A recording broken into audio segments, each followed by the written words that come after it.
Hi, guys. How's everybody doing today?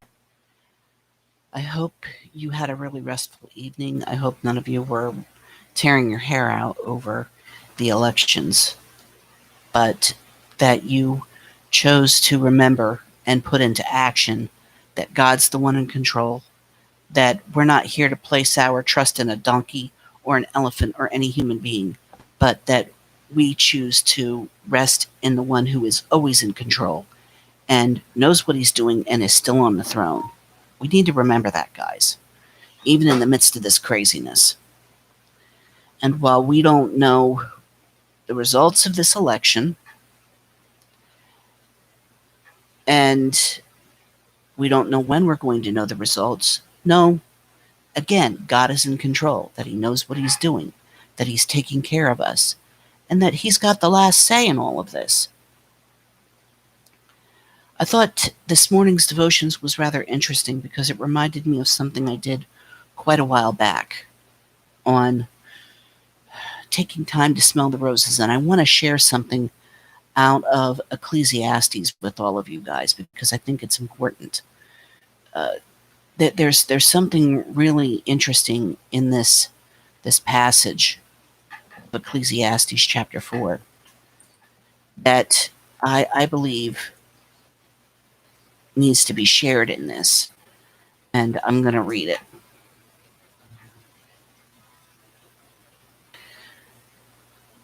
Solomon here is stating, "So I returned and considered all the oppressions that are done under the sun, and behold, the tears of such as were oppressed, and they had no comforter.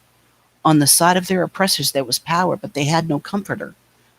Wherefore I praise the dead which are already dead more than the living which are yet alive." And I thought that's really depressing here.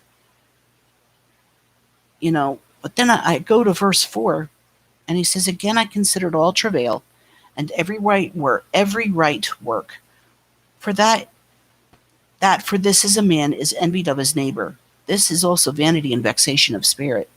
The fool foldeth his hands together and eateth his own flesh. Better is an handful with quietness than both the hands full with travail and vexation of spirit." Then I returned and saw vanity under the sun.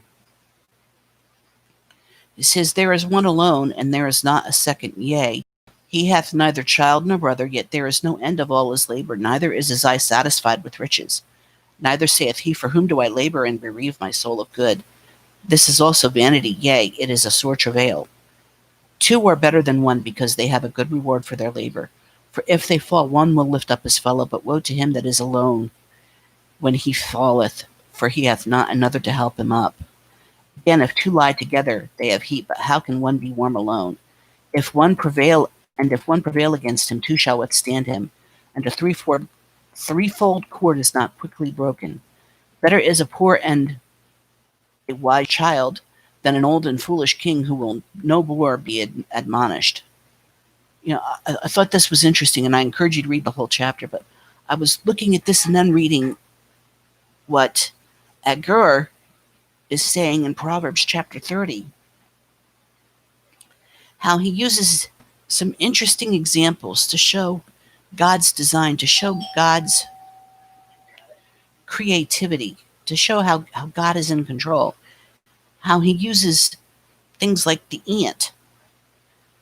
They're tiny, and they're pains in the butt little pests that like to come and steal some of your food. But there's something unique about them, people. Don't mind the person in back of me. They're just something so unique. They're diligent, they're organized in how they store their food. And each of these creatures, like they're talking about the rock badger, they're seemingly weak, but they can make their homes in little crevices, little crags. They're wise in that they're able to find a way to secure themselves. But also, you see the locusts. They're very organized, aren't they? They focus as one unit on things. But you see in all of this that they take time to help each other out. They take time even to rest and to smell the roses. It's funny. As I was reading this, I was reminded of something I learned quite a few years ago at Bethel Church with Pastor Rob. They were stressing the importance of taking care of yourself physically as well as spiritually, how they're very intertwined, how when one is affected, the one is in a bad situation, the other one's going to be affected as well. And I thought about something that happened to me while I was in college, which is a really clear, to me, a really clear reminder of this. My very last year in college, I'm the first semester of my last year. I'm taking 18 credits. I have a part-time job. I am also working this part-time job in the Oxford Valley Mall. I also am the vice president of my class, the secretary of an organization. So I'm doing all these things. But in the meantime, my physical health is being affected through a severe problem with my stomach. It gets so bad, my friends rush me to Lower Bucks Hospital, and I find out that I passed a gallstone and it injured my pancreas.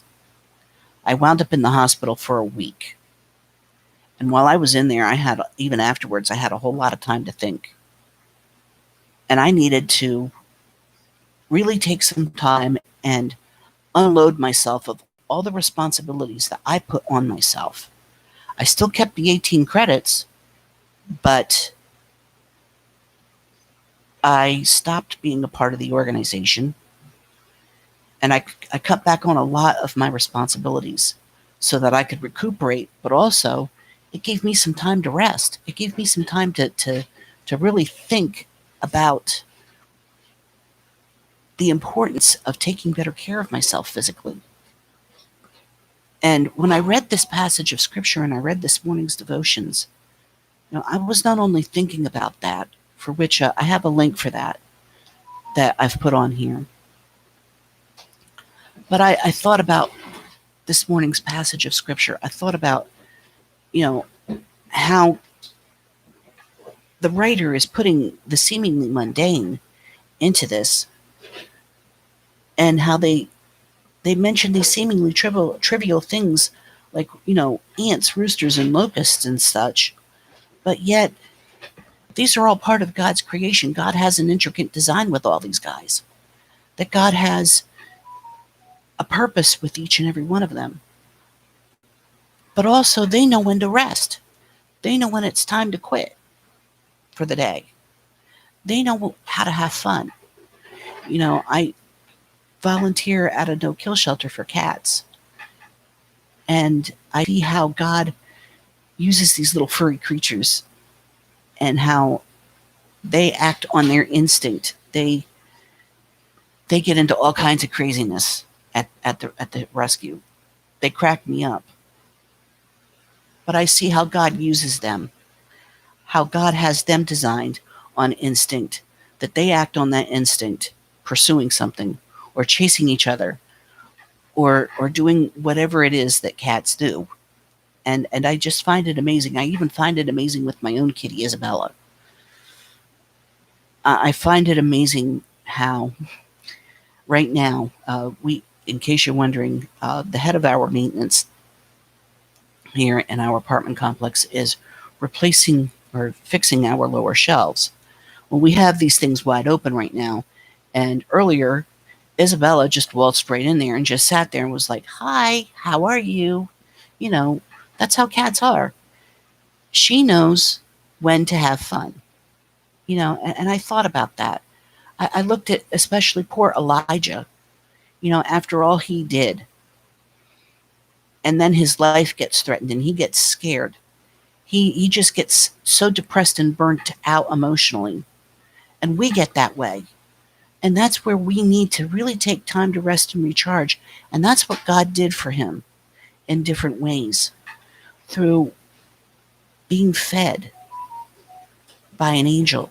And that lasted him for 40 days. And then when God spoke to him, and he and God had that major conversation, and God said, "Okay, I've got a job for you. It's time for you to do this job. And I want you to know, while you're at it, there's thousands of people that haven't worshipped Baal, that they still love me. So you're not in this alone. Sometimes we feel that way. But one thing I see in all of this is that God has such a unique design with things that he uses the seemingly insignificant, the seemingly weak and useless to accomplish his plans. You know, God says in his word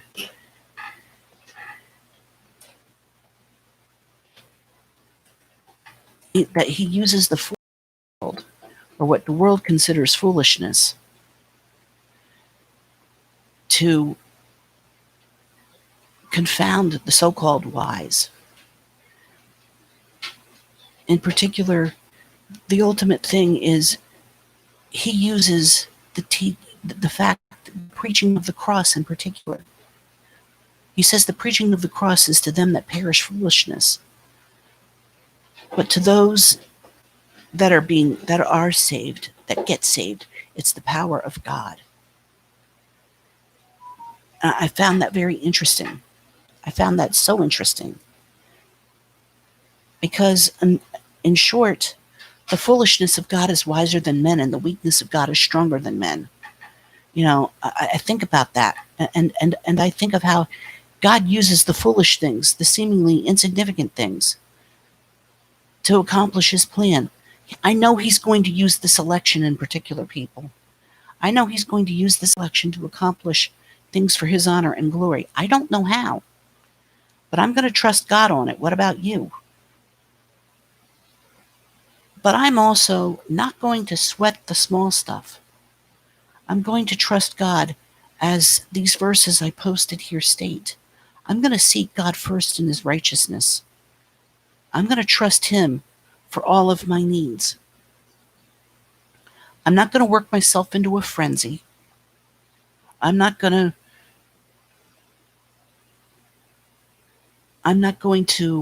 allow, to work and worry myself into such a state where I burn out. But I'm going to seek God first. And I'm going to trust him. Yes, I'm going to still continue to work, but I'm going to let God guide me in that. And I'm going to take time also to rest and relax. You know, I love the whole thing about Ramesh here.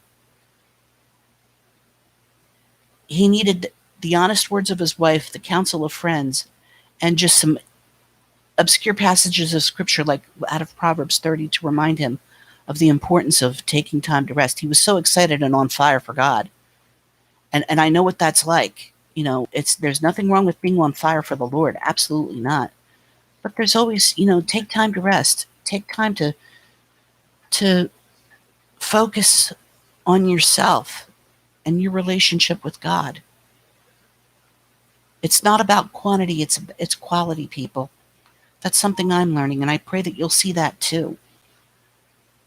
I pray that if you're feeling burnt out or feel like you're in this all on your own, just take time and learn what it means to smell the roses, and allow God to be in control of whatever is taking place in your life. Allow God that first place, but also take time for your family and your friends. Take time to have a little bit of fun, please. But most of all, when God tells you, slow down, slow down. Listen to God in these things, okay? Trust me when I tell you, when you do that, you won't go wrong. Learn to take time to smell those roses. Learn to realize that you can't do it by yourself. You need others. And just let God be in control. That's something I pray you'll all do. I'm going to read something here. Ramesh wondered how something so mundane made it into the Bible about ants and lizards and roosters and all that. Observing lizards required significant downtime. I think really, in the King James, it's spider. But observing these little creatures does take that. And whoever did was just watching these things very carefully. Mike Whitmer, this morning's devotional writer, said, "Perhaps God included it in his word to remind us to balance work with rest. We need hours to daydream about lizards, catch one with our kids, and simply relax with family and friends." And I think we do need that. We need to take time to just relax and smell the roses, so to speak, and appreciate God's creation. And I pray that you'll do that. I pray that God will give you the wisdom to know when to work, know when to serve, and when to relax. I've got to get going, but I pray that your evening goes well. And I pray most of all that you'll remember that we're not here to rely on a donkey, an elephant, or any human to lead us. But remember that we serve the Lamb, and He's the one that's in control. He's on the throne. Okay, guys? You have a good evening.